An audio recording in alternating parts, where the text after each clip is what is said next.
में दूसरा नहीं देवता, जगतिया में दूसरा नहीं देवता।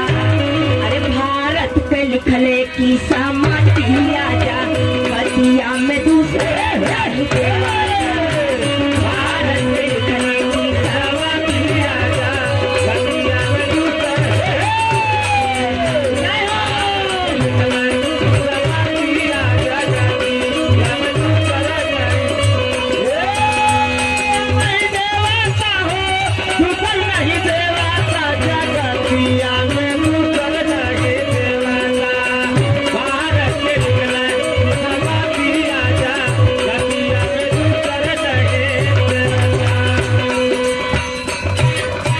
बाबा साहेब कितने घरे जन्म ले ले।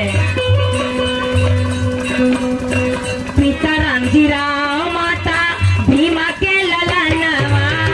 पिता रामजी राव, माता भीमा के ललनवा।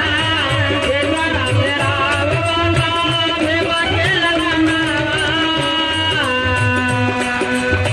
काहे जे के आज लोग ईश्वर तनवा, काहे जे के आज लोग ईश्वर तनवा, काहे आज लोग ईश्वर तनवा।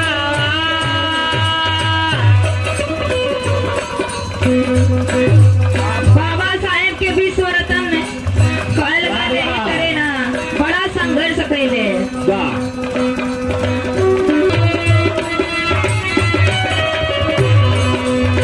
पिता रामजी राव, भीमा माता के ललनवा। पिता रामजी राव, भीमा ललनवा। पिता रामजी राव, माता भीमा के ललनवा।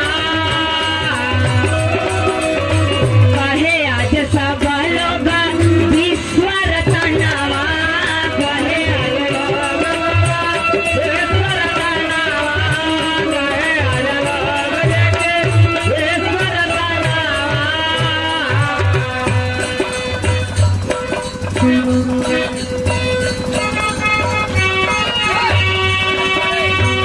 प्रणाम आदरणीय आप पंकज सिंह जी, आपके तरफ से ढेर सारा सम्मान।